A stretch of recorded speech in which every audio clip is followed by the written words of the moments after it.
If you are a new couple or a couple in your first few years of togetherness, listen up, because most miss this fact. When you are in an intimate relationship, everyone starts with a dominant romantic love energy. If we symbolize this with a hug, we would call this the love hug. The love hug is common to everyone, and it is typically a hug that involves a lot of physical closeness. A hug that promotes even further physical intimacy all the way down to sexuality. The romantic love hug has a precise direction it wants to travel. Sometimes conflicts can emerge in terms of the two partners not agreeing precisely, often unconsciously, on how far that sexual energy should go at any point in time. When two people agree on going the whole way with the romantic love hug, the hug will almost certainly end up in the deepest form of physical intimacy, intercourse. This is why the romantic love hug is an energy you want to engage with only if you're certain that the other person mirrors your romantic feelings. If you are uncertain about whether someone has romantic feelings for you, do not engage with the romantic love hug. Use the other hugs instead to achieve maximum intimacy within the bounds of that relationship's potential. Now, as an alternative to the romantic love hug is what I call the energetic hug. So imagine someone who is being troubled and stressed and in a crying place.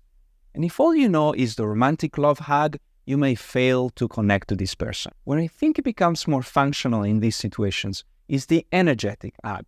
And to give an energetic hug, you need to fine-tune the distance between yourself and the other person, and then just be there. Okay, so imagine you have a friend here who is going through grief and loss, and I just cannot think of any way forward to move in my life. I am very distressed, and I'm sharing this story with you. And you sense that there's really something that I'm asking from you by sharing my story. What most of us end up doing in this situation is too much doing. What I mean by this is that something we feel we are being asked to do is actually something we already do without knowing that we are actually doing. By you just being a human being and just being physically present with someone, you're already doing some powerful work. Because we are social creatures that are so interconnected to one another. And because our individual emotionality is really a collective process of emotionality. By you just being here physically, you are already affecting me. My individual emotionality is regulating and changing with you. All you need to do in these occasions is to be here and be calm. Be here and say nothing.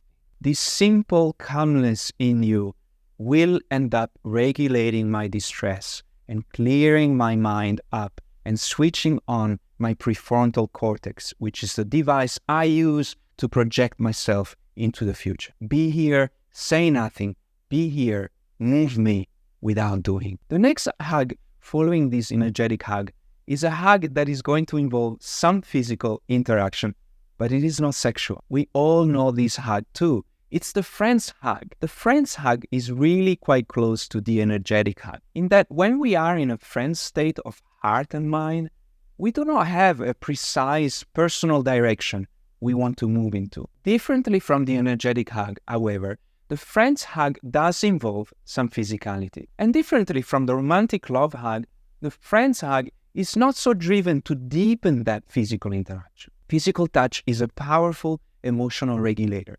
And the friend's hug often instinctively knows how to use this physical regulation. The friend's hug, however, is in orientation an energetic hug because for the most part, its message is, I'm here, pal. You have nothing to worry about. Okay, the last hug is really a reversal of the hug psychology, in that all the hugs I've explained thus far are hugs we give.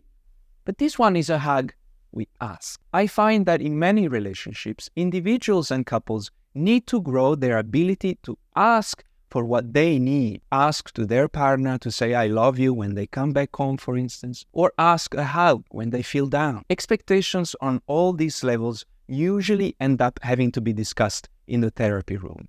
So it's better to be aware of what you need and to project these in good communication. The reverse hug is not something that naturally comes to us like the other hugs, and is rather something I suggest all of you to think about in developing a skill of communication. So how do we do the reversal hug? We do it by allowing the other person to hug us in the way we really need in that moment. Different parts of your body express different pains and joys and reflect different emotional states. When you tune into these emotional states and your body as a consequence, you're now able to use the person you trust to comfort and charge these parts of your body. Would you like someone to put their hand on your head and stroke it? Would you like them to squeeze your whole body very tightly? Would you like them to caress your face, perhaps? Or would you like to ask them to allow you to put your face between their neck and their shoulder, like a baby? At some level, you are the only one that knows what you really need to soothe yourself deeply.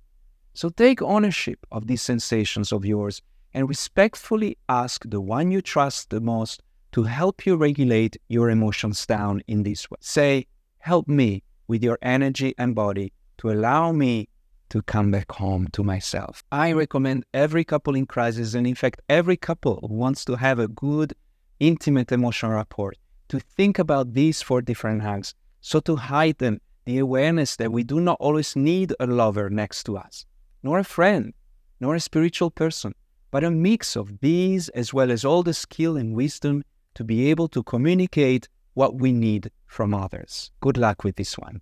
Look after your heart.